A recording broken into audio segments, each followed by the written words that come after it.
Hello, hello mga master. Ngayong hapon sa atong tanan. I-update ko lang gali ko mo sa akong solar panel nga nagamit. Ariyo, tanawan nyo kung ano kalaba. Mga 90 inches siya. So, mga almost more than 7 feet. Ang model yung sinigali, amo ang Trina Solar 12 nga 550 watts monocrystalline. Ariyo, takso naman nato ng iyang kalaparon.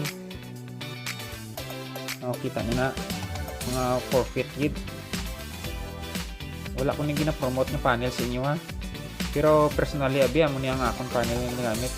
Pag-tested ko na ni. Manami kag mataas ang iya power harvest compare naton sa ibang nga brand sa solar.